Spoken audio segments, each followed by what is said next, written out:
evening, everybody. And it is a perfect day here for the Jimmy Palumbo Show. That's right.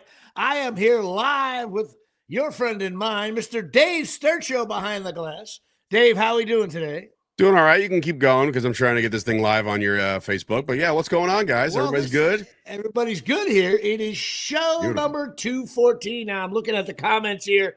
And, of course, Tyson Hogan, he thinks he's got it going on here, but he don't know what the hell he's talking about. Well, you did that to him. You created a monster, Jimmy. So I did create a monster with Tyson Hogan. He's like a star now. Tyson Hogan has his own podcast now. Way more listeners than me.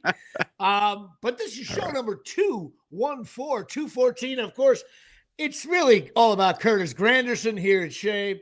And then you got Sweet Lou Piniella. That's another way to go, of course. Then you got my favorite, Hideki Arabu. I was at his first game. First pitch was a fastball. It was awesome. Crowd Rest went in nuts. peace. Rest in Rest peace. in peace. He couldn't pitch. He got hit with the bugs. Pitch. Oh, that's not why he's dead, everybody. Oh, my God. No, I mean, that's not why he's dead, but his career went, couldn't pitch, and that was I didn't mean it that way. That's it. You imagine that? Every tryout, look, if you can't pitch, you'll be dead in 4 years. Then, of course, we got a young Pat Kelly, who hit a huge 2-run home run in 96 to make sure the Yankees made the playoffs. And then you got one of my dad's favorite guy, Moose Scourin, who was a huge guy. And supposedly when they went out drinking with Mantle and DiMaggio and all that, Moose was like the enforcer. And then you got something, Dave, I don't think this is before your time, but you're going to know of him. Mm-hmm. But I did not know this. If my brother knows this, or Venditti's going to drive off the road.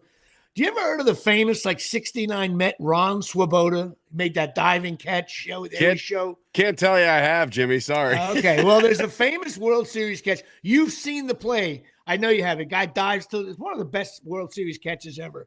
But he was like a famous Met, 69 and 73. However, he was on the Yankees for 3 years. I can't believe Ron Swoboda was on the Yankees, and he wore number 14. And of course, you got Gene Woodling, another guy who played in the 50s with the Yankees.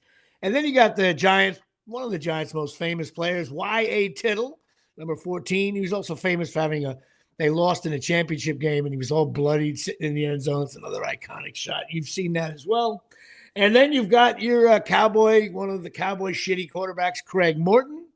And then, of course, you've got the 4 o'clock game when I was growing up, the San Diego Chargers, Dan Fouts. So that is it. Show number 214. And just so everybody's clear, when I started pitching, I got drafted to the Phillies at the age of 9. I wore number 14. That was my first baseball. And also Dave Sturcho back in middle school wearing number 14. Then I could also say my cousin Joey wore number 14 for Corona. It keeps going. It keeps going. 14's a very, we're at the numbers now where, first of all, we do this number thing. We just like to have laughs with it. But we're at the numbers now where there's tons of everybody. So I try to pick the least popular of that. I may mention a popular guy, unless it's 44 or 56, but who knows if we'll even get that far. Well, Abdul Carter thinks he deserves 56, so that's cute. Abdul! Yeah, we're going to get to that later on. And of course, the baseball segment, again, this is where I love my own work, Dave. I really do. Because one of us does. Yes, because we both listen. The bitter self-hatred day here at Shea. It's usually Bitter Monday, but now we got a podcast. We switched from Tuesday because I have a booking. But this baseball card guy is a classic why I do this segment. His name is, and he's a household name in the Sturcho house, Mr. Albert Hall.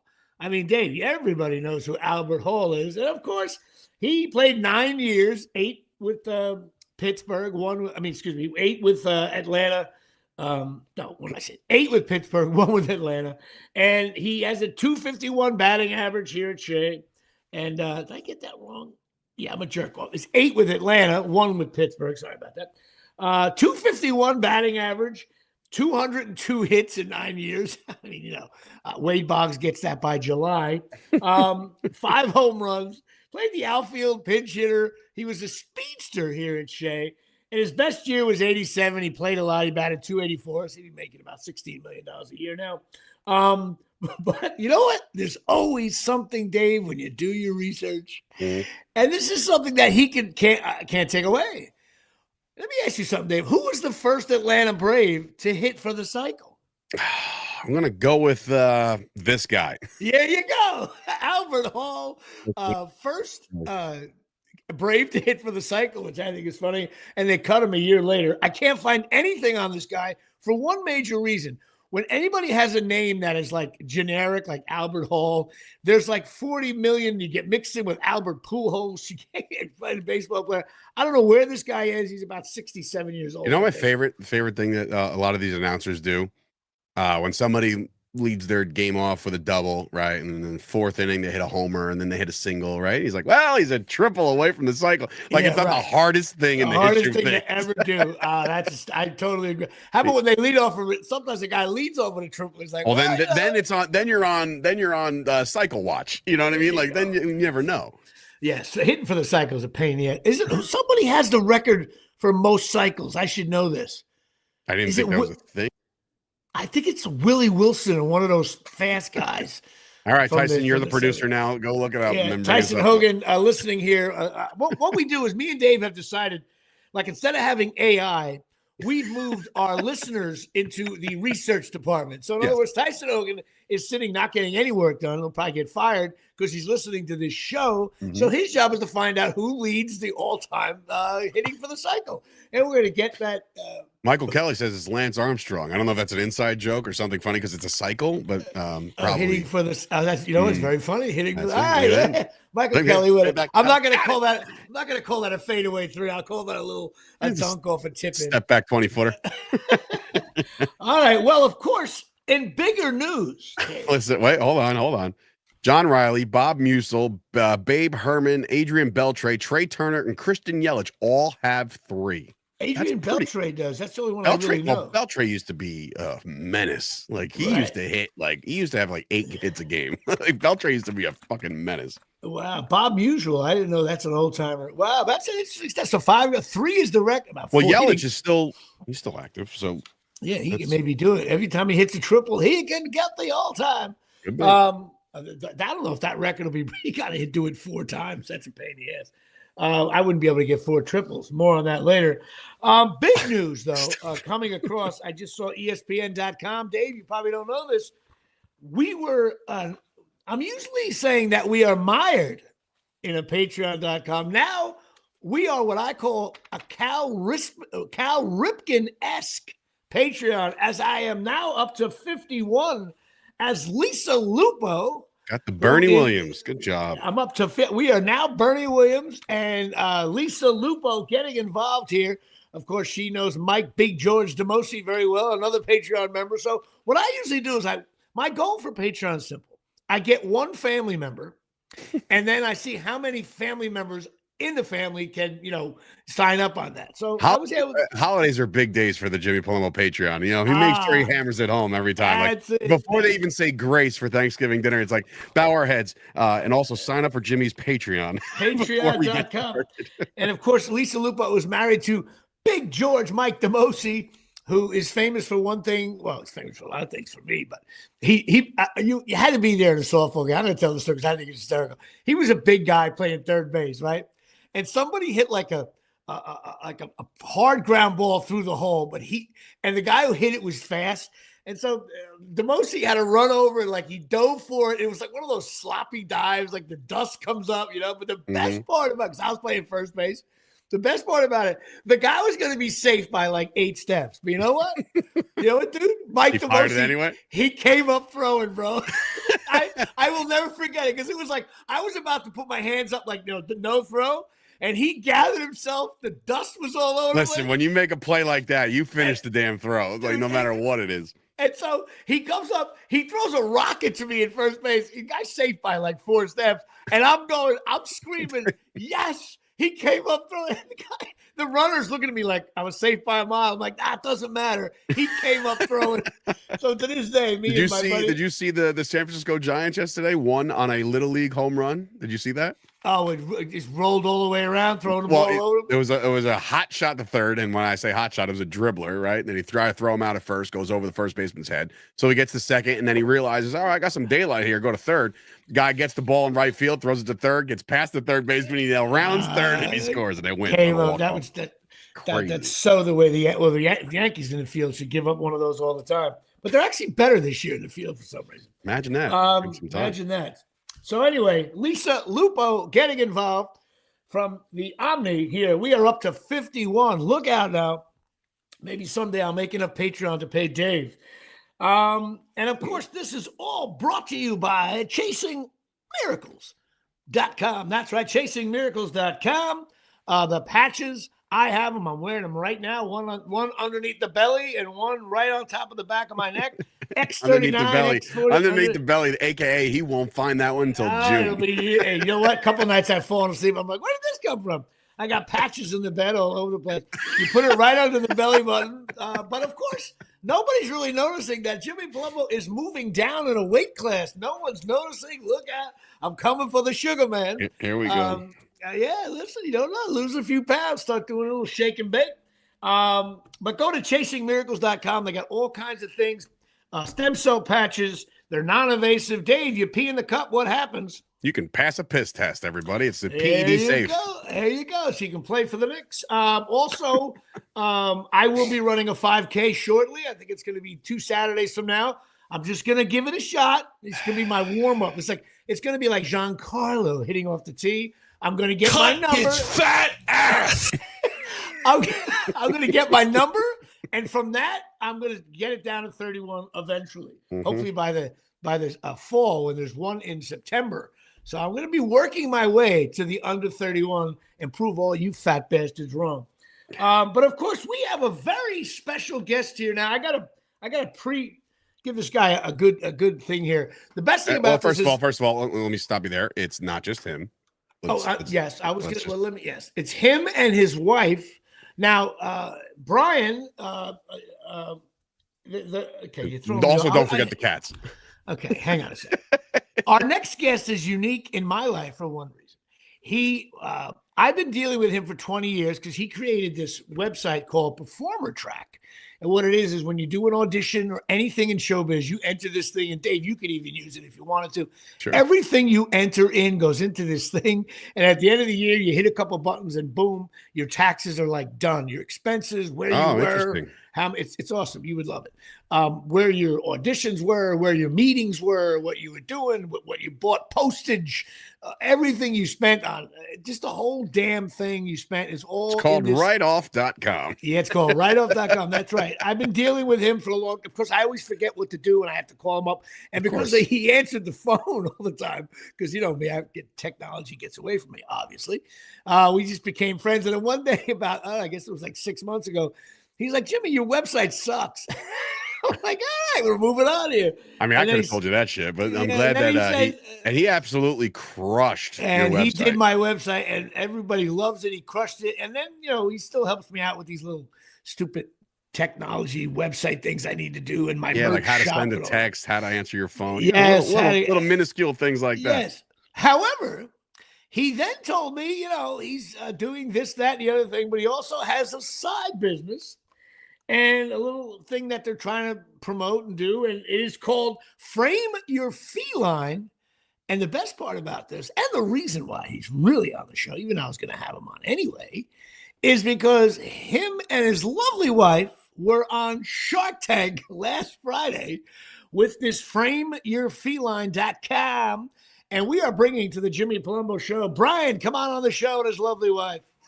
Hey, look at that. And the cats are in the building as well, ladies and And gentlemen. the cat's in the cradle of the silver spoon. That's Holly. That's it. Hello, Holly.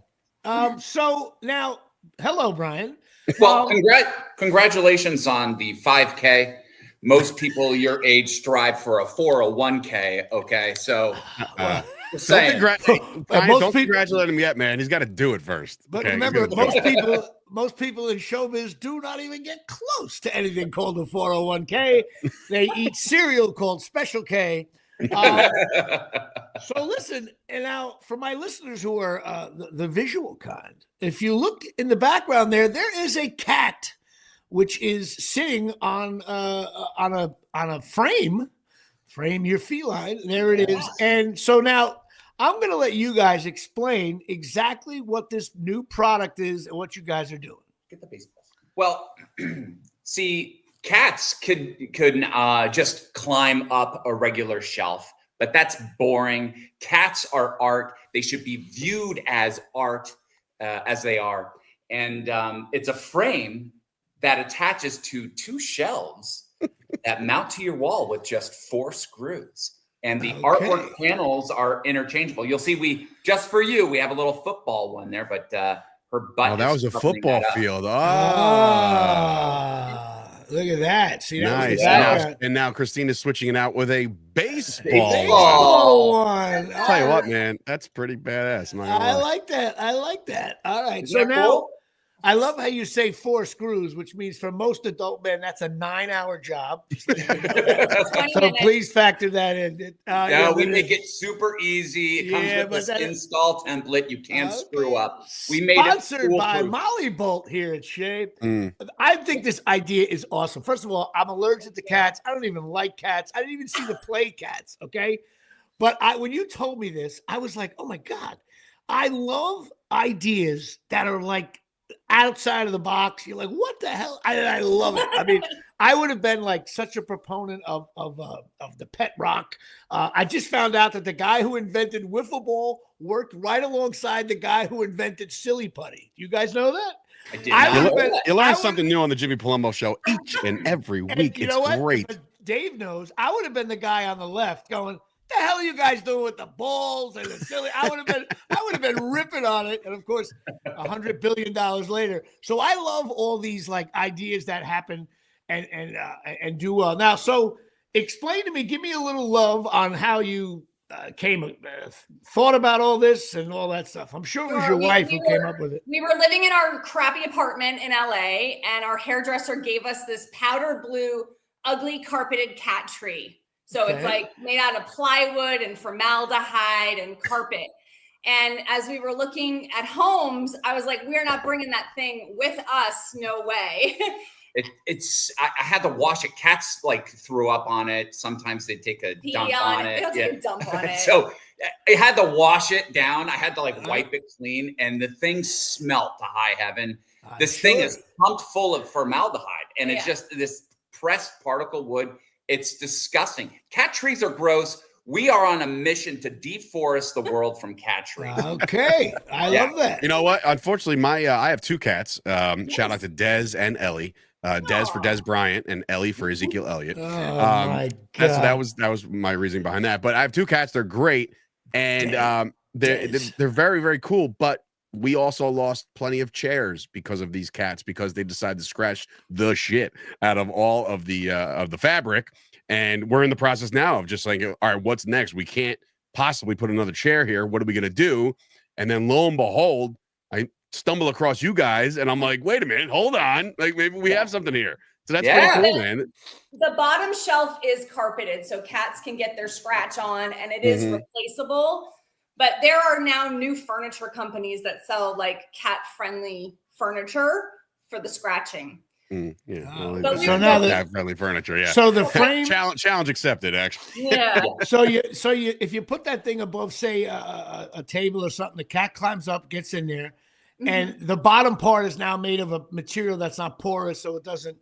Right. Yeah. So we were originally making this out of wood. The shelves were made out of wood, one at a time. So it wasn't scalable. It was not scalable, but we just wanted proof of concept, right? What would people think? How would they react? Do the cats like it? Do they love it? And so we went to CatCon, which if you kids don't know what that is that is a cat convention. 10,000 people over 2 days. That is friggin' ridiculous. I went to a CatCon, but it was at Breathless in Elizabeth. Keep going. Drop off the road, but go ahead. It's a strip club for anybody out wondering what the hell's going on. She's witty. She connected the dots. She understood. She connected. So we were gonna call this "Frame Your Pussy." That was our. Good evening, everybody. And people were in on it. People were in on it, and then we have a friend who's an elementary school teacher, and she said, "You don't want children Googling frame your pussy." Oh my God! You know what? Don't look it up. Do not look that up. The cats can be on top. This is a little feral kitty that we saved from death row at our local shelter. All right. Cool. So we did CatCon. Okay. And everyone went bazonkers. Like literally people's heads were blown. They were like, this is the best thing I've ever seen at CatCon. And we sold too many. We couldn't keep up. And so that was the beginning of us trying to figure out manufacturing. Now you can order the backgrounds from you guys, as well as send you a picture of something you want. Yeah. So the backgrounds, we have over 1,000 images currently on our site to choose from. We've got different themes. We've got holiday themes. And the cat is headed towards the desert, it looks like. Desert here. Cat in the desert. Tempe. You know what? Can I get my head? Can I send you my headshot? I want you to have my headshot. Oh my God. It'll be the closest thing to a pussy you've gotten in years. And Jimmy Palumbo did not want to bring up pussy, and now it is a pussy fest here from the Omni. Oh my God. Okay.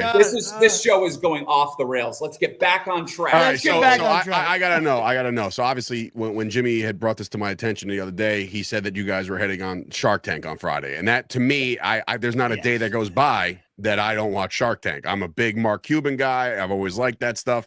You gotta explain the process because Jimmy, you take it over. Sorry, it's not fine. Well, listen, I want to know first of all, let me ask you a question. Do you had to submit your like a video of you guys explaining your product to the producers?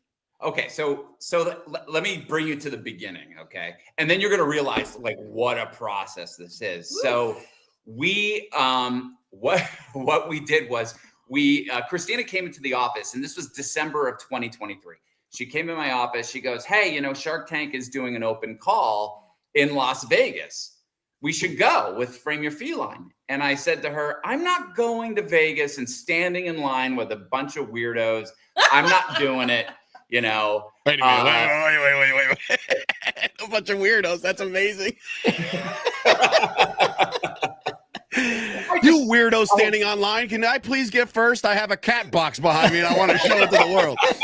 It's amazing. Well, there are 50,000 businesses that I know. Okay. So you are going to get some people who are delusional and think that, they have the next whatever. Right. Line would talk their ear off in line. Think about how many of those people want to have a podcast. So, all right. So I shot the idea down. I said, "Christina, no." And then she said, "Well, we're going to then apply online." And I said, "Okay, let's apply online." So it's a short little form. You write on ABC, did it, forgot about it. Late January of 2024, an email came into my inbox and it said like sharktank.tv. And it just said like, "We're interested in hearing more about your product." And I'm like, this is garbage. I thought it was a scam. So I threw it in the trash. And then I was going through the rest of my emails. And then for some reason, I was like, wait a second, we did submit.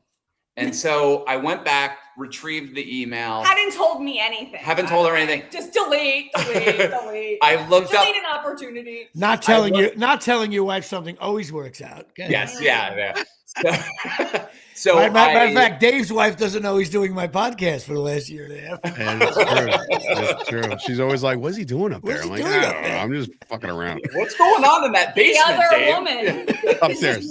We get the man attic going on here. All right. So anyway, I pulled the email out. I looked up the woman's name. She's an actual real producer on the show.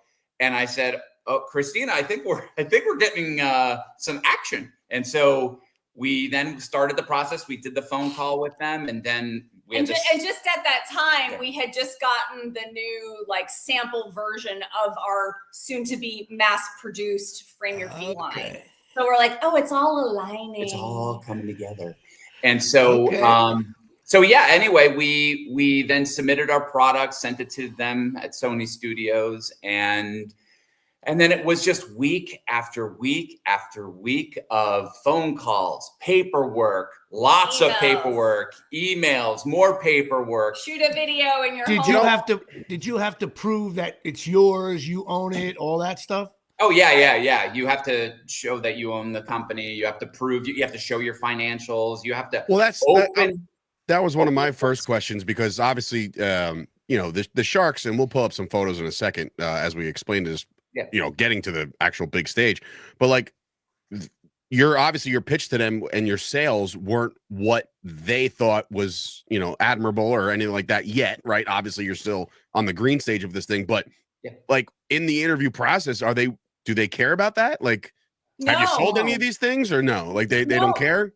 Because think of it, there have been times where people have just had a prototype.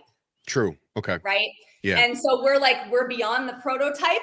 We're not making a gazillion dollars. That's not our focus. Our focus was coming up with the product, proving the concept, realizing that Brian's dad was not going to be making these, and then going to a trade show and meeting manufacturers and all that, and curating all of this artwork, because we have like beautiful artists that contribute, and then we have some AI stuff, and we have photographers, and there's just so many moving pieces to this, right? So for us, we're not focused on how much money we made or didn't make, because I know it's okay. He's about to risk it all here. Yeah, she just wants this little treat. This is Poppy. She's named after the California state flower. So, our focus was, we know that this is an amazing product, and we know why we would want this shark or that shark or this shark to help us propel the product forward. Okay. Right. So now, did you, once you get all the paperwork, now do you have to audition to get on the show, or they tape? Well, so this now we're going to get to the numbers. So every season of Shark Tank, 50,000 businesses apply to get on the show. Sure. 50,000. Out of that 50,000, only 1,000 make it to casting. Okay. That's when you start going through the paperwork, and every week they whittle down, all the way down to 120 businesses only get the chance to pitch to the Sharks. Okay. So, week after week, we didn't know whether we were going on or not. And we were trying to read through the emails. Someone would say, "Hey, Brian and Christina, we want to know." Exclamation point. Right. We're like, yeah, that's gonna be good. How's Thursday to Zoom? And we're like, "Oh, great. Yeah." And then sometimes it was just like, "Hey, are you available on Tuesday?" And we were like, this is it. We're done. Right. But lo and behold, we just kept going through the pipeline. And how long was the process? So from late January, our shoot date was in September. Friday the 13th. Okay, Friday the 13th. Now, did they fly you to LA, or you guys live in California? But it's an hour drive. Yeah. Did they give you a hotel room? Were you a local hire? They put you up? Did they treat you like, once you were in? They treated us like royalty, as you do when you wear a crown made of ears. And, and our cat Skippy, he got to stay at a hotel overnight. Yeah, because he's in the pitch. I have never stayed in a hotel with a cat. It was hilarious. Amazing. It was great. Very and cool. So the people, I have to say this, the people that produce the show, all the people behind the scenes of the show, all of the executive producers are freaking awesome. They are the best people I've ever worked with in entertainment. Everybody. Okay, that's awesome. Now let's now that you said that, who sucked on the Sharks? So here we go. To paint the picture here, I'm going to also, as Jimmy's talking, I'm going to bring up some photos. But go ahead. Okay, all right, time out. I got to say something. So I went on ABC.com after you told me about this, and I said, "Come on the show," and I watched it. Now, I thought right off the bat, I thought you guys were great. You were dressed colorful. You had the whole thing going on. You had that pink suit on. It was awesome. It's our company colors. It was great. I thought the Sharks were condescending and rude, and I'll use the word douchey. Now, keep in mind, I used to love this show. And if you watch the original first couple seasons of Shark Tank, they were coming more from the point of view of being businessmen, what's your product? But now they're all known, even though they make money on the background. Okay. All of the sharks are known more. Even Mark Cuban is known way more for being on Shark Tank, and he's owned the Dallas Maverick, or he used to own them. He sold some of it. So now, just like any other TV show, you get a new cast, and by the third or fourth season, everybody becomes full of shit and full of themselves. And I think they are rude. It's almost like every one of them's like, I worked 70 hours a day and I grew from nothing. We don't even know half their backgrounds, really had a, and I'm sure they did work hard, but now it's like they're all like these Supreme Allied commanders. And to make the show entertaining, they have to act. I actually think Mr. Wonderful is actually the least douchey of them now, because he's always been a douche. The other ones, though, are just cocky and arrogant. Oh, QVC. Oh, I run this. It's awful. And I thought they treated you guys like shit. Now, you're publicly not going to say anything maybe about that. No, we can. No. We can be honest. Like, now, how were they in person? Were they friendly during the breaks when you? No. Did you meet them? Or did you meet them prior to stepping on the stage? Did you meet them? No. So this is the first time. It's the big That's reveal. Good, I think that's awesome. Good for I think the that's show. great. Yeah. Because of the beginning of our pitch, which was kind of edited. Sorry, I've got a cat on my leg. Because of the way the pitch was in the beginning, where it's a surprise that it's for cats, we were separated from everybody, and there were like codes and stuff like that. Nobody heard the word frame your feline on set or anything. Okay. That's a good way to do it. It is a good way. What they wanted to do was a trick reveal to the judges. And so to the Sharks. And so your segment was 7 or 8 minutes long, something like that. How long were you in front of them? Yeah, we were in the tank for about an hour. 50 minutes to an hour. Wow. So talking to them, answering questions. Really? Yeah. So that's crazy, actually. The most awkward part is they have you walk down the hallway, and then you land on your spot, and then they don't say anything. Just look at the Sharks for like 30 to 40 seconds, because they want that footage to of them judging you, of them looking at you looking at them, right? A lot of B-roll, a lot of B-roll. Yeah. So you're just looking at the Sharks. The Sharks are looking at me in this big and we didn't suit. have the ears on, Yeah. So we. But I'm holding a glass of wine, right? And I come out with a glass of wine. They cut this whole introduction that we did, where I talk about fine wine. We know that you like fine wine. And we know that you like fine art, right? We like talking about the finer things in life, right? And then we talk about how our frames make things come alive. And so then we say, come on, we say for felines, and then our frames are for felines. And then Jack, our son, he's 8 years old, comes out in a cat outfit. And and he's holding a sign that says "No more ugly carpeted cat trees." Okay, I don't remember seeing him. No, they cut it all out. Oh shit! And he says, "Hi, Sharks. I'm Jack, their son and company mascot, here to say goodbye to the ugly carpeted cat tree." And meanwhile, all those ladies are putting the cats in the frame. So he was fantastic. We don't know why they. Did you get the raw footage at least, or no? No, we're gonna ask, but we probably know the answer is gonna be no. But we'd love to. If I was a producer, I wouldn't give that out, because that's part of the illusion. Yeah. Maybe when we go back and he's 10. And so if I remember correctly, it was $100,000 for 10%, right? That's what you were willing to part with. All right. Well, you got yourself a deal. Jimmy's going to do that right now. Well, you have the cats, Dave. Yeah, well, that's true. But I also don't have $100,000 to just give out. After a while, when you were answering the questions and all that, you're there for 50 minutes, did you get a sense, because I know on the edited version, they right away were like, it's too expensive. And you guys were like, no, we're not trying to make a cheap thing that's available at Walgreens. We're trying to make more of a nicer piece of furniture for people. And they were like, too much money, we're out. A big thing in the cat world is modern furniture that both fits the aesthetic of a home and also is enrichment for the cat. It's a thing. Nobody balks at the price. They didn't balk at our price. And we were selling it at $3.99 when it was made out of wood. Okay. and we couldn't keep And we up with took the orders. $100 Well, off. their counter was that they were, you should be selling this shit for $50 So, Right. Well, you couldn't do that. You couldn't do that. because it costs $50 plus or $100 to make it. You're not making any money. $170 Yeah. is what it costs to make that. And So that's what without, are you selling for it now? $299.95. So it's $299. All right. Yeah. And So- that comes with just one frame and a free photo.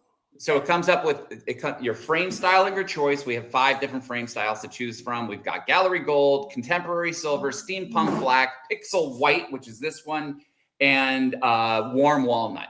Okay. And the upper shelf, the lower shelf that's carpeted, 2 artwork panels, Okay. all the tools, the drill bit, the brackets, the install poster. I mean, a normal cat shelf, you can buy like just a plain old shelf on your wall for like $90 to like $150 for Right. one, but you wanted to know like who was douchey. Oh, okay. So Yeah. So we immediately they started barking at us, and they were talking over themselves, and it was like, what's going on? We never heard Barbara go, that's creepy, because we would have said, why? But Barbara said, can you mount this into a window? And I said, no, Barbara, it mounts to your wall with just 4 screws. She had just And said I'm this. like, She had just said is this. she not paying? You can't screw something into a window. So I'm we like, just did our okay. opening where we explained it attaches to the studs in your wall with just 4 screws. And then she's the first thing, can this go on the window? What the? And I said, there are products that have suction cups that go into the window, but they're not sturdy like this. They don't have weight and depth like this. So it's almost as if as soon as you got through your intro, it's like if they're not interested right away, now it's time to just criticize and Right. not Well, give a shit and that's not even understand the product, really. Right. We were trying to explain the product, and we're trying to show like how we have holiday themes. We've got painters, we've got photography, and and all of the images that we had there had to go through like clips and clearance. So we have permission to swap these out. And Kevin yells at me, like was really rude to me. He's like, you can't switch those out. It's going to ruin continuity. And I'm like, hoping that somebody in the back is going to say, it's okay, Kevin, we've already given them permission. And so we had no chance to really showcase like, look, there's a beautiful watercolor painting, and look, you can have a logo, or you can have your cat cafe. I also don't think when they were like, it's got to be cheaper, the $50 thing, they didn't, I don't know what the version I saw, they didn't give you enough time to explain, no, this isn't a cheap thing. This is like a nicer item. And that happens all the time on that show. They have sometimes people are selling stuff that's $29.99 and out the door, QVC, make money. And other times people are selling a higher end item, which can do easily as well. And you guys, I feel, never got a chance to go, no, this is a nicer thing. Look at the frame, look at this, look at that, look at the thing. And they were like $50. And then once somebody said, I'm out because you're not willing to lower the price. And Lori actually got up. I didn't even know she got up, even though she walked by us, because we were dealing with Mark and his personality and confused about Barbara and dealing with Kevin looking at his watches and stuff. But Lori got up and she was like, wow, this is really beautiful quality. I didn't even know she was there. I didn't know if I could walk over to her. And then she sat down and I'm like, oh, she gets it, because we see this going on QVC. They need new pet products. They want things for the holidays, Christmas, Hanukkah, whatever. Right. And she sits down and then she's like, $49.95. And I'm like, in my head, holy shit, what can you buy for a cat for $49.95? Half of a metal litter box, half of one, like they don't know the market, right? So, it's crazy. So check this out. Yeah. So she makes this $49.95 comment, and I laugh at her. Like literally, I was like, "What?" I'm like, "You're nuts!" I told her that. I'm like, "That's crazy," and I'm laughing. And they cut to just the tail end of that from me. Right. So they didn't show me what I said to her, and that's why she retorted back. You know what? I'm serious. No, I'm serious. I have this distinct feeling. it really also depends on who are the sharks on any given episode. Meaning, if that quirky weirdo Robert was on, he probably would have entertained this shit a little bit. Right. You know what I mean? Because he's into that and he's a pet lover, all this stuff. So like it really could have went a completely different direction had the cast of the sharks themselves would have been different this time. Well, also remember when like I know you, so you're always when you know somebody on TV. This happens to me when I do a TV show, and they're like, Jimmy, like I know you. It took me out of the plot of the show, and I get that. So I was trying to really watch it for like, wait a minute now, how are they? And then I was like, I couldn't believe you guys didn't get. No one even said I'll give you $50,000 for 30%. It was like. Yeah. It's too expensive. Yeah, they were out pretty fast. They were like mocking it almost. I'm like, you know what? That's why I hate that stupid Well, show, it was weird because they always ask you, like, who do you think, what shark are you going to want to invest with you? And when we've been doing all these Cat Fanciers Association, Best Friends, CatCon, all these like trade shows and pop-ups, people keep coming to us while we're in behind the scenes getting ready to shoot the show going, you guys got to be on Shark Tank. You got to be on Shark Tank. And we can't say anything. So we're like, which shark should we do a deal with? Which shark would we do a deal with if we were on the show? And people would tell us who they thought. And we were like, we would do something with Kevin because he invested in base paws. But now we look back and go, maybe that was just a pharmaceutical play for him because he made a shit ton of money on that. We read. Right. Then we were like, well, we like Damon because we had read that Damon had been involved in like Petco charities. So we're like, oh, he's pet friendly and he'd be great for licensing. And he was kind of rude to us. He and Brian were like, it was a little like tete-a-tete. He said something to me and I looked right at him. I go, you got to start somewhere, Damon. And he just was like, because he was selling T-shirts that he didn't even make. He's the creator of FUBU, so it's like he started off with nothing as well. So like a lot of now let me ask you this: so the show aired 2 Fridays ago? Am I getting that right? Okay. Now a lot of people I've read because sometimes if I'm watching an old repeat, I'll be like watching. So I hate like waiting. I hate the like interaction. I'm like, you know what? How did this? I'll Google it, and it'll turn out like. The website no longer available, that shit to bed. Did you guys, but some people go on Shark Tank, don't get a deal, but get tons of hits on their website. So DDP Yoga is the biggest example of that. It's a former professional wrestler who came up with a not your mama's type of yoga, like a strength and conditioning yoga. It blew up after his Shark Tank and they all said no. So like that is very possible. So how did that go for you after with the clicks on your website? It had to get better, I'm sure. Oh my. Yeah. Well, what's really crazy is if you go to I think it's at Shark Tank ABC on Instagram, if you go to their Instagram, TikTok, and Facebook pages, our video, they had this beautiful promo video that was released just the day of the show. We were all week long going, oh my God, are we still going to get kicked off the show? Because it can happen. There's no guarantee of an air date. Sure. And finally on Friday at like 1:00, holy shit, look at this promo. It's beautiful. Except I didn't see Jackson in it. And I'm like, oh no, did they cut Jackson? So that clip has had over 1.2 million views on those 3 platforms in 2 weeks. And the 3 other companies that got deals, they're at like 30,000, 40,000. Okay, so now let me ask you. I'll play Shark. I'll play Jimmy Palumbo Tank here. There you go. How many sales have you had since the show aired? We can't reveal that. I can't reveal that, but I can say. Not how many. Was the response overwhelming enough where like you guys are ordering tons of shit now? We have a road trip to our manufacturer on Wednesday. That's awesome. There's a lot going on behind the scenes. But the one thing was the harping of the $49.95 literally the weekend after. I run most of our social media. So I'm going through and like going, hey, just so you know, when you write that comment, I'd buy 15 if they were $49.95. We added this thing to our website because you don't know what you're getting. We didn't really get in the edit. It didn't explain everything that you're getting. So I had to like redirect people. And then there were some people that were nasty trolls and we're like, okay, we're not going to answer that one. Or do you really want to answer this one? I have that with my show, like Tyson Hogan. Well, look, we had somebody comment. The Johnny box came out and said, "I'm buying a dozen right now." So there you go. All right, Johnny. Johnny. You know, Johnny for free. So there's people out there. Listen, man, everything has a market. I don't care who you are, what you do, how do you. If you got a creative mind and you come up with something like this off the wall, and is there now literally off the wall? You like that? You like that? I did that. That was not on purpose. I got to know though, like a question that usually comes from the Sharks. This is patented, right? This is yours now.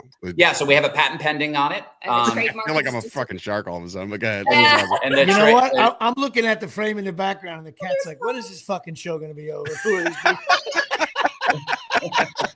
But they spend a lot of time in the frame. See, this is what we were trying to explain because I think it was Kevin. Almost Cinco de Mayo. Cinco de Mayo for 3. Cinco de Mayo. And we are tired of anyone. Wow. And when they sit and look like they have a sombrero on. Yeah. I would just put shitty Knicks on there. You know. I love it. Dude, that's a very fun So listen, concept. I am thrilled that you're so you're actually dealing, so you got orders and your manufacturing's not quite in place. I know it always takes 6 to 8 weeks of delivery.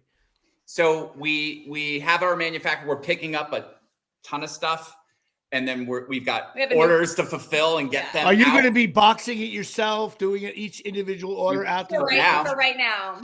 Yep. Right. That's Every awesome. box is packed with love. And that was an interesting thing. I think it was Lori. She said, "Oh, do you work from home?"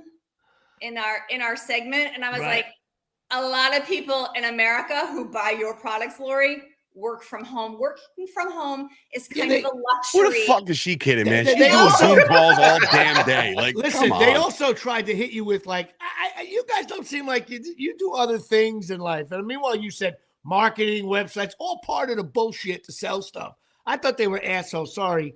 Yeah, well, I mean, we knew when she said, "Can you attach it to the window?" When they laughed at us for CatCon, and they didn't know they didn't know what those were, and then I started to explain the market, and then that's when Cuban jumped down my throat. And come in here and tell me. I'm like, you don't know the market.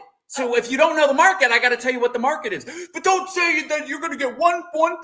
But that's not what we and were I'm like, saying. that's not what I'm saying. Yeah, and they didn't want to listen to us. They didn't want to look at the product. Now in their defense, I'll play devil's advocate. That show, you can't, if everybody comes on and they're all like, okay, not bad, not bad. So as part of the entertainment value, just like when you watch Temptation Island or American Idol. Oh yeah. Part of the entertainment is literally I'm sure they go, you know what? Hey, Barb, I'm going to be a dick this time. The next guest. Yeah. Regardless of the product. I also have to wonder. All right, so you're in there for an hour. What, which contestant? I guess you can call yourself a contestant or an entrepreneur. What number were you? Like, were they at this for hours and hours and hours, and all of a sudden a cat product came up? We were in the middle of the day. We can't. There's certain things. All right, that's fine. Yeah, no. I'm just curious because if they're sitting there denying all day, they're waiting on somebody to really like get them out of their seat. And now they can look at you guys and be like, oh, here we go again. You know what I mean? So like, those people. Yeah, it's always weird because we've been fans of the show since the beginning. When we were developing this, we're like, they're gonna love it because it's multiple revenue streams. You can buy different frames, you can buy different artwork panels, and then like you're in there and you're like, this is really strange. But you think of some of the other products, like we are always Googling the other products, and we're like, oh, this blah blah blah. Like 15 other companies sell the same thing. And we see feedback for people going, I want to see innovation this year. I'm tired of Shark Tank, blah, blah, blah. I hate it. It's always food. It's always this. And we're like, this is innovative. And then they're like, I agree. Let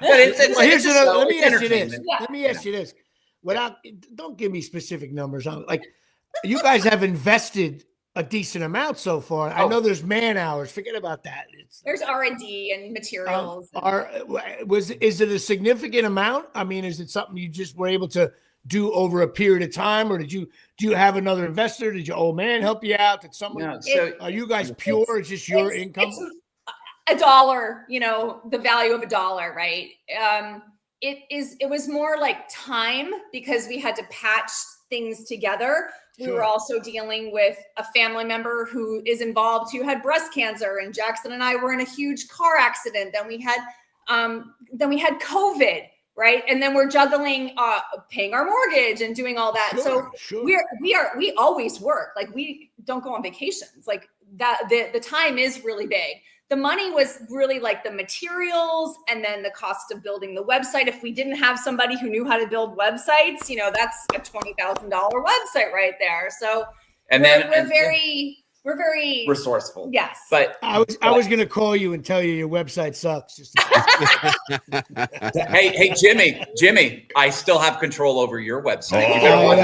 First of all, pull that plug, baby. First of all, I have no control over anything.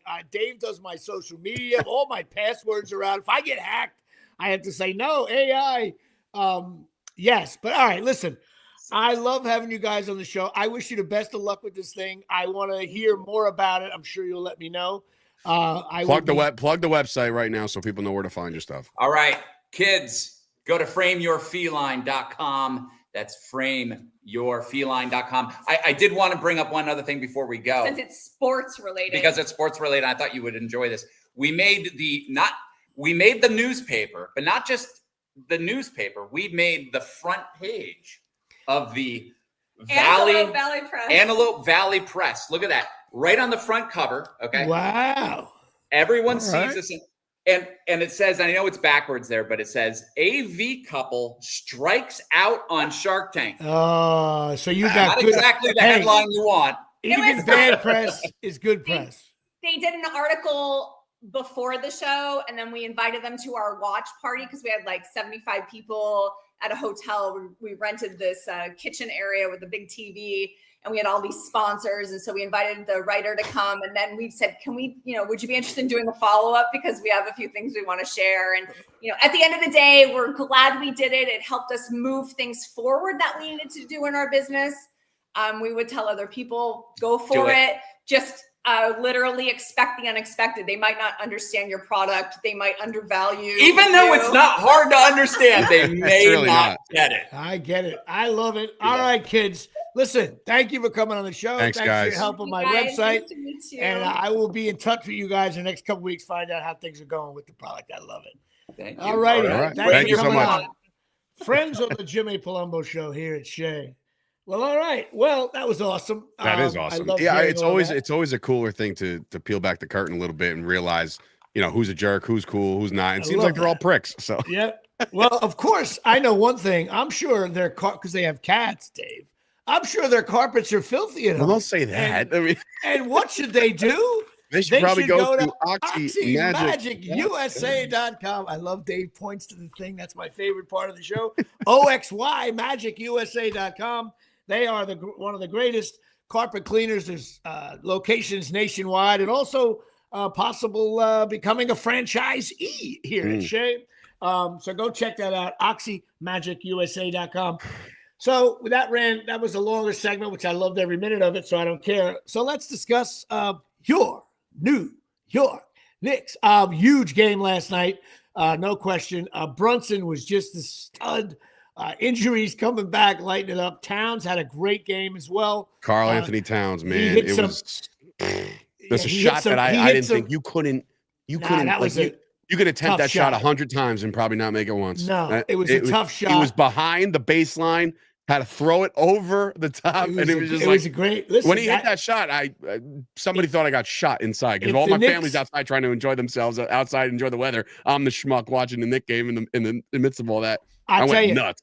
If the Knicks, do well and go to the finals or something like that, that shot will be iconic. Like it really was a tough shot.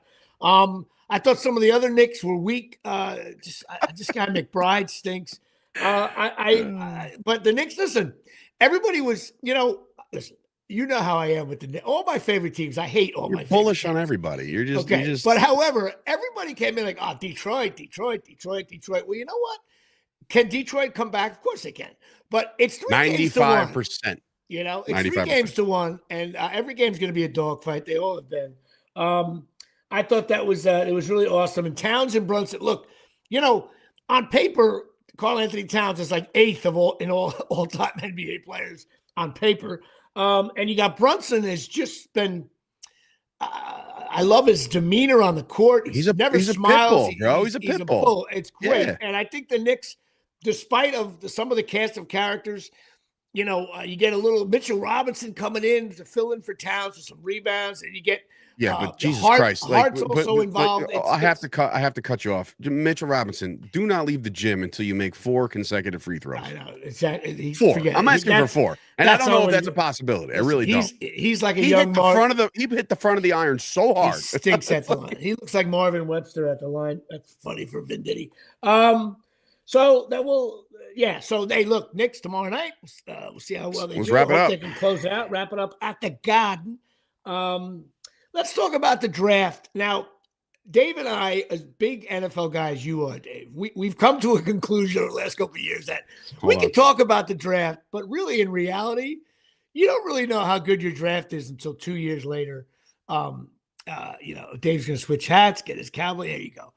I think the Giants on paper in terms of positions, not the players, I think they did pretty good. They took the safe choice in Abdul Carter. He was the consensus top 5 pick in everybody's mock draft. Mm-hmm. And then they fooled around a little bit with trades and trading up, and they got a quarterback that supposedly they were high on. And you know what?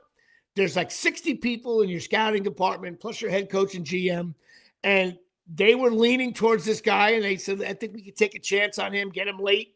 And they went and took a quarterback, which they had to have some kind of hope to even save their jobs. I don't know how good this guy is. Listen, he's the second ranked quarterback going into the draft. Then they picked up, which I think is good for the fans, especially. Listen, I don't want to sound racist here, but they picked up a white running back, Cam Scotabo, who looks like he's just going to run through brick walls. But of course, my cousin John said it best. He'll have 3 concussions by Thanksgiving. So, because the NFL guys come hard, but it was like a good. I don't know how good he's going to be. Again, we don't know for 2-3 years from now. But it's a fun pick for the fans. Like the highlights, it looks like a guy. Sure, no, I think anybody. I wanted him. I knew the Cowboys were in the running back market. Any team that took Scatterbo, the fan base was like, hey, we got this hard, like old school, running back from the 60s. They also picked up this defensive tackle. So on paper, they picked up, it looks like the Giants, though, and maybe this is the way to go. I guess the Giants are trying to have, I think, a good defense and then see where they go on offense. The defense was not bad last year. Yeah, and I think that, so the Giants, and if you're going to suck, if you lose like 17-6 every week, a fan base is like, well, you know what? Like maybe if we score first, 7-0, we're in the game. But when you're giving up consistently 35, 30 points, 35 against teams that like don't even score that much, as you're sitting on the couch and it's like when you can't stop, and I'm a Rutgers fan, I know I coach this. When you can't stop the other team, it makes for horrible entertainment value for the family. Everyone's like, they get the ball, they score. They get the ball, they score. It's awful. At least defense is like, well, we haven't crossed the 50-yard line yet, but it's only 6-0. You could like hang your hat, a fumble, something like that. So I think the way the Giants good. I know the Cowboys seem to do okay. I read some of the reviews. And it's funny when they pick your face, you posted something. There's nothing funnier when all these exciting players are available, and like offensive tackle from Wisconsin. But of course, 3 years from now, hey, the Cowboys haven't given up a sack in 2 weeks. Well, that's the thing. I mean, look, and I said this this morning. I was talking to a bunch of guys, and I talk to Brett and Keith Ernst all the time because we're talking about the Cowboys draft, and Keith was adamant, get a defensive player, get a defense. We need defense. We need defense. And I'm sitting there, and I'm like, well, you know what? I'm getting a phone call, I'm sure. That's why my face is frozen right now. But I look at this and I'm like, when you draft for need, it's a recipe for disaster. Meaning, like, if you're 10th or the Jets at 7 or whatever, or the Giants at 3, if you sit there and you're like, oh, man, we need a quarterback. I don't care who's there. We got to have a quarterback. That's when you screw up. That's when you screw up, because when the Cowboys were on the clock, they went with their best ranked player on their board. That's how George Young used to do it. I think that's the best way to do that. Like, you can't, if you need something, go pick somebody up in free agency. Go ahead, because they're there, right? It's all the draft is unknowns, but you can pick someone up as a free agent. Well, you draft for the positions that you think, again, like first round, now, they went guard. It wasn't sexy. Nobody liked it. Everybody was like, oh, let's get to the biggest story of the draft. First of all, I wanted the Giants to take Shedeur. I watched him play a lot of those 11:30 games. I was like, this guy's slinging it all over the place. And I think that cocky assholeness thing, the Giants have sucked for so long. Part of me was like, you know what? Giants are a circus. Let's build another tent and have a bigger circus. Bring this guy in. And then when the Giants take, I'm like, all right, I took the safe choice, Carter. And then the third pick came, then the fourth pick, and the fifth. And all of a sudden I was like, that's interesting. I thought he'd be gone. Next thing you know, it's like midway through the first. I'm like, wow, nobody's taking this guy. And then it went up. And when he didn't make the second day, I was like, oh my God. And then I realized that, I guess, an anti-Dion thing. You don't know what you believe online. A lot of it's AI created, that Dion wants to meet with them. And he's there. I don't know what the truth is out there. But, man, certainly his film from games did not warrant him being the 144th player picked. I guarantee you that. So whatever his personality was, whatever the background with Dion and meddling and whatever would happen, it's an issue. It's an issue of me. That's what it is, man. A lot of these guys, and look, again, it's got to be more than that, though. Dave. No. But here's the thing, Jimmy. You can't, like, for those of you pounding your chest about racism, the first overall pick was black. All right, so stop. Right? No, it was not. I don't think it was racism at all. Well, you'd be surprised, because I was attacked brutally online. Like, look at this white dude talking about this shit. I'm like, first of all, man, 90% of the league is black. So calm what are you talking about? down. Like, second of all, and I'm not. And again, the guy, and everybody has a party. Everybody has a party, right? They all have their family in the living room, and they're all watching the TV. This guy's party was a little bit more.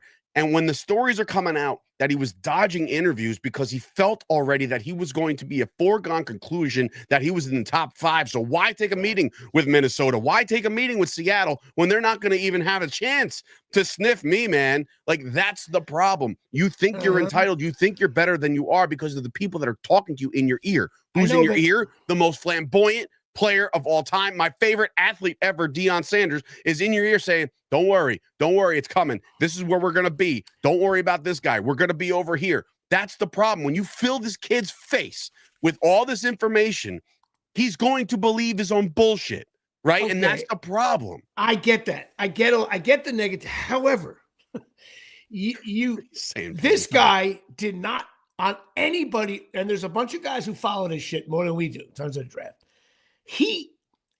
There's guys. Oh, maybe he. Well, first of all, I'll tell you this: just about every wide receiver that has deep speed on LSU, their resume is a lot of them are like, ooh, problem, and they still take it.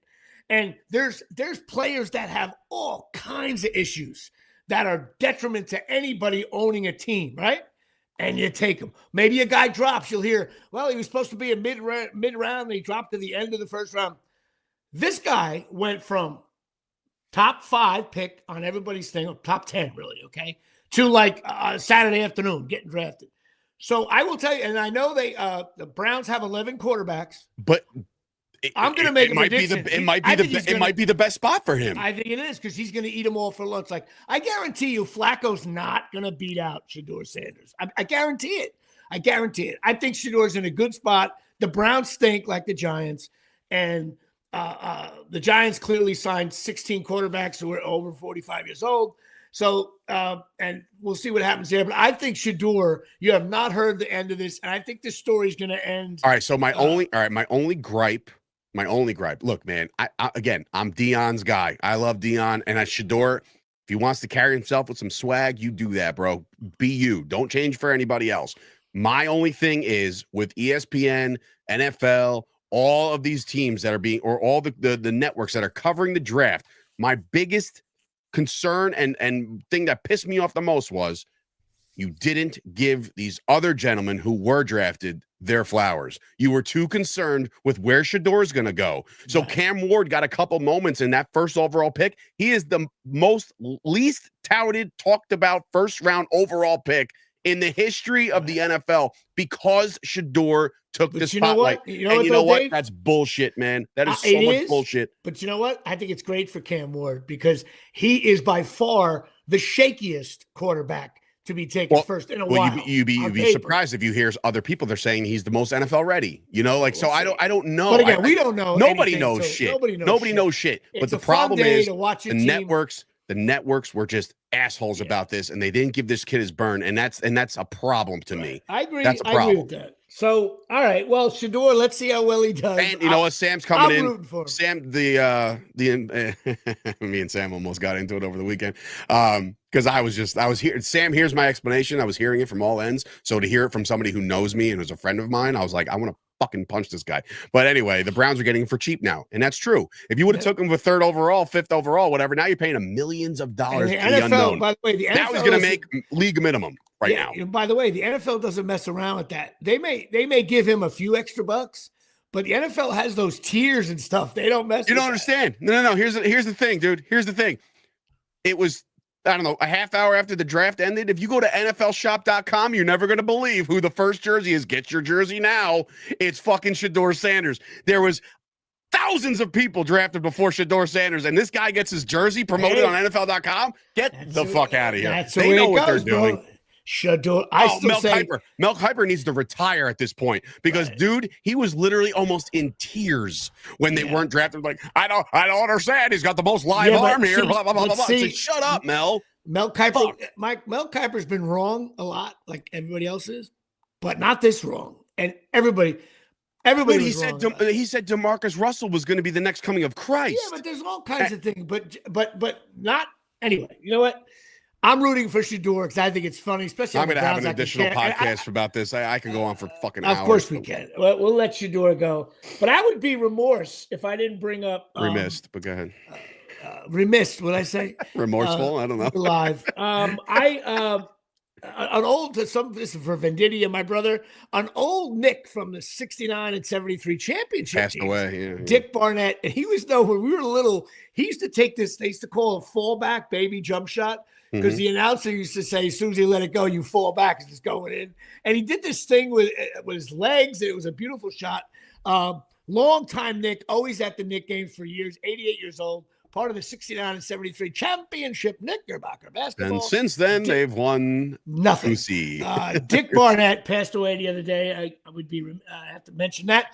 Also, May 30th in Avenel. At the APAC Center in Avenel, I'm doing a show. Tickets are finally starting to move a little bit, which I'm excited about. Please get tickets. I don't know. You never know these places. I don't want to get Shedeured. I was going to say. So go out. You know what? We're right now. It's booked for the Avenel Performing Arts Center, and by May we're going to be live from my attic, and that's what we're going to do. I may do the show from Dave's backyard if the weather's nice. Now, I know we're running late. I got to talk about a few things. Oh, here we go. Okay. Since we mentioned LSU. Okay.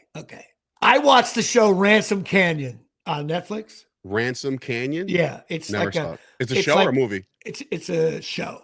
Okay. It's like Yellowstone theme. Okay. We need to talk about Minka Kelly because clearly. Minka Kelly. Clearly. Son. The name of the show should not be Ransom Canyon. It should be this. Dudes are going to watch Minka. That would be the title. That would be the working title of my script. Because Minka Kelly, who is an aging LeBron, is clearly I want to see Landman versus Ransom Canyon in the first round. That's a Final Four matchup, Jimmy. And let me tell you something. Landman is way better. They got the three trips right. But you know what? Someone has to guard Minka Kelly. I think she will drop 50 points on Landman with the flu, nonetheless. You got it. She is so hot in this show. I'm on the couch going, oh. And every time she's in a different pair of jeans. Dude, that's gonna be great. My wife's, I'm like, you know what? We're gonna watch a new show tonight. She's like, why are we watching this? I don't know. I don't even know who's in it. Okay, now some people think the guy he's more of a Marlboro man. The guy is a love interest. But let me tell you something. It is clearly down low Minka Good. She is like, you know what? The working title should be Dudes Are Gonna Watch Minka. I would call the show Lou Alcindor. That's what I would call the show there. I would call it She did a cameo in one of the season finales of Entourage. Right. And I remember like Vinny Chase, Adrian Grenier, he goes, "Oh, look at dude. Oh, when did you become Minka the tight ass?" And I was like, "Damn, she's I don't know who this is." Now, and apparently this is one of Jeter. Is Jeter got with her at one point? Jeter dated her for 3 years. And let me tell you something. You know what? After watching this show, I'm like, you know, Jeter, you've made some good decisions in your life, but this was, I mean, don't get me wrong. No, Jeter's wife's gorgeous. Jeter's wife, but you know what? Though? I think late in the fourth quarter, Minka Kelly turnaround jumper. Yeah, on a couch. What else was I going to say? However, you never watched Friday Night Lights. That's where she made her fame. For a basket. Yeah, jeez. So when you watch Friday Night Lights someday, okay, you're going to watch a young Minka Kelly. So, of course, I had to Google her, do the Google thing. Yeah.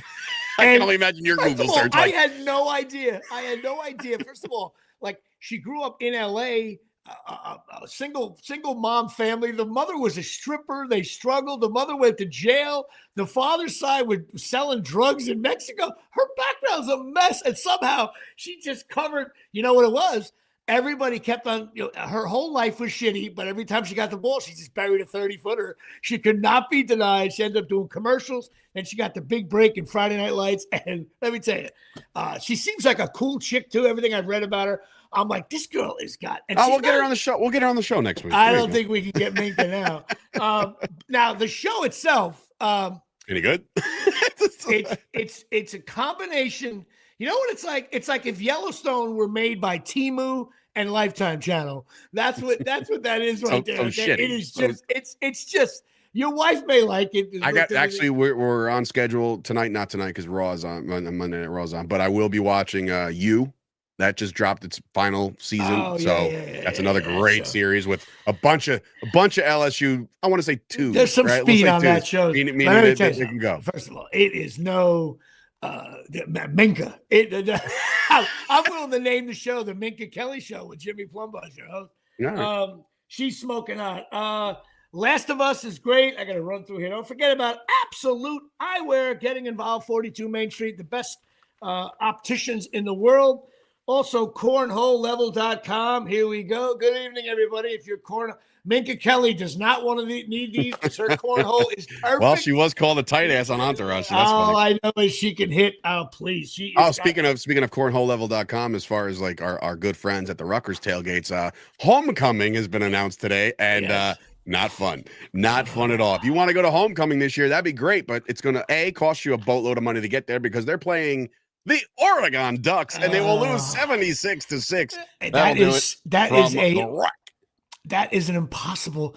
That's first of all. Okay, wait a minute. Do that? Okay, why would they do that? Well, first of all, crowd aside is going to be great because it's Oregon. However, as bad a matchup that is, what about the following year? We got to go at Oregon.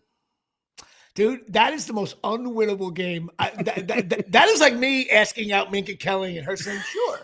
That is an unwinnable game for Rutgers. As a matter of fact, someday Rutgers is not winnable there. It's not winnable here. I know, but it's not winnable anywhere. You know what it is to me? Someday in a bad bowl game, Rutgers is going to play Boise State somehow, somewhere.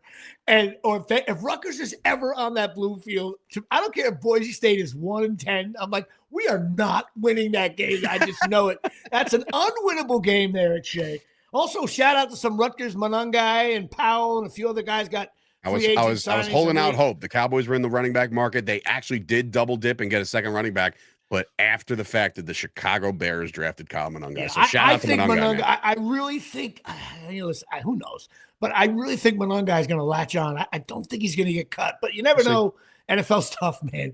He was the 15th ranked running back. It's not the best, but it's because his numbers, he runs low. He's not tall. He doesn't have the Cowboys running back Jaden Blue runs a 4.2 40. Yeah, see, but Monungai runs he reminds me of like a Joe Morris. He runs low. Like he's going to, he's a bruiser. That's why it's funny because that's a lot of my Cowboy friends and followers on Twitter were barking to get Monungai because he would be a great complement to the 4.2 speed running back. Right. Like now you have a banger, so bring him in. So, but we got the kid out of Clemson. He's not bad either. That's why I like Scatterboo with they got that guy. He's gonna run some cats over. It's gonna be fun to watch. As long as it ain't us. Tomorrow our show's today because tomorrow I have a voiceover booking. I can't say much about it. It's in that world where you got to sign NDAs. I'm excited.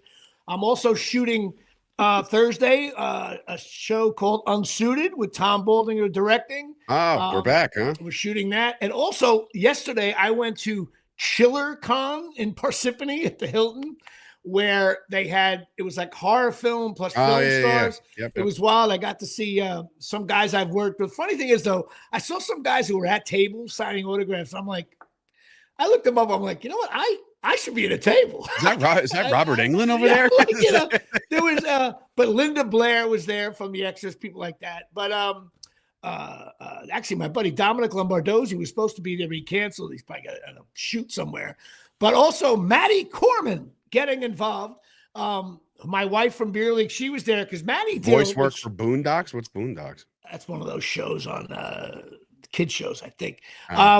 The cartoon. Maddie did a lot of teen comedies, teen horror films, when she was younger. As a matter of fact, she gave me a big hug. I sat at the table for a while and I laughed because I'm looking at her when she was 16 and I'm like in the photo, I'm like, oh my God, like I know who that is from me just watching.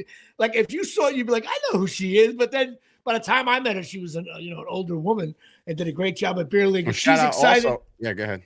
She's excited about Beer League, and she also came up with a great idea, which I will tell you. She actually might have given me a game-changing idea. I can't say it. Maybe next week I'll talk about it when I'm more confident. But also, it's a shout out great to my business partner, Freddie Prinze Jr., who just dropped a trailer for I Know What You Did Last Summer 2, dropping this July with Sarah. Not Sarah Michelle Gellar, that's his wife. Jennifer Love Hewitt. Yeah, Jennifer Love Hewitt is getting her role back. So she still can go. By the way, do you know how I met Jennifer Love Hewitt? Mm-mm. Okay, so I did a show called I forget the name of it now. Ghost something with ghosts, and it's on Channel 2. And they sent me to the makeup trailer. Okay, usually you go in the makeup trailer. There's 4 chairs. Everybody's cutting makeup, yelling, screaming. It's always like busy because they're cutting people. Must have been a day where I was either early or late. I don't remember. Ghost Whisperer. Good call there. Payne's an avid CBS watcher, I guess. So big CBS watcher there. And so we shot at the same spot where they shot Back to the Future. Anyway, so I went to the makeup place, right? And I knew Jennifer Love Hewitt was on the show, but I didn't. My scene wasn't with her, so I assumed whatever. I played a ghost, so I'm talking to my ex-wife, but she can't hear me because I'm a ghost. I open the door. And I step in, and who is all alone in the makeup trailer with no makeup people because they were probably on set is Jennifer Love Hewitt. And I was like, ooh. You had your can't hardly wait moment? I was like, I could have sat next to her, but I went to like the furthest chair away and I just sat down. Being a pro, I was acting like, no, I'm like a linebacker. When there's a hot girl listen, my gym has 4 Stairmasters. If one girl is on one side, guess who's getting right next to you? Yeah. But see, but let me tell you something. There's girls that are hot at the gym, and then there's Jennifer Love Hewitt. Yeah, because she holds the ball out in sky jams. So I sat down and I didn't say anything. I acted like I would have sat at her left, Sam Grasso. So I sat there. Finally, she says, "Hey, how are you?" And now I'm like, "Oh, entering the game with 17 seconds to go." 5th-year senior Jimmy Palumbo. And of course, the crowd was yelling, shoot. And so she started to. And then you're LeBron, you're like,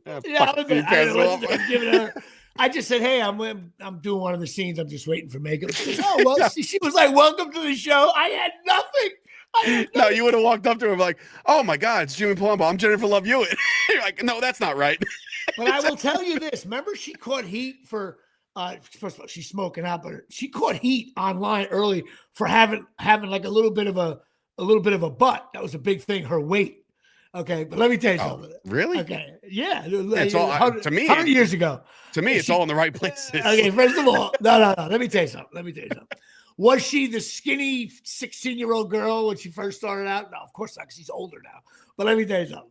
She could start on every team. When she shows up, she's a punt returner. When she gets to camp, she goes, when they say, all right, returners over here, she strolls over and takes them a high spiraling kick. Chris said I thought she was top heavy, too. Oh, please. She had that, too.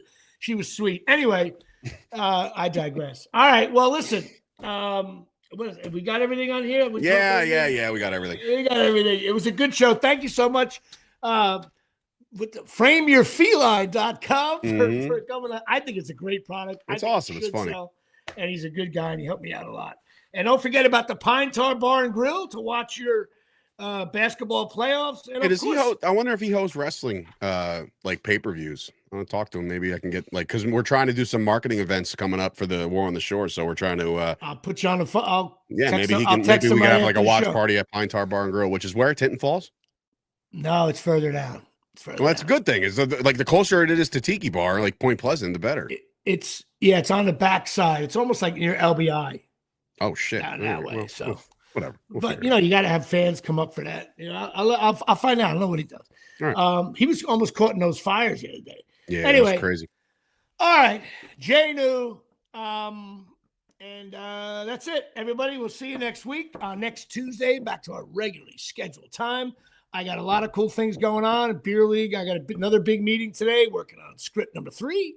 I think it's the Dave Stern Show script. And now we're talking. Dave Destruction here, Shay. Hyphen. And hyphen.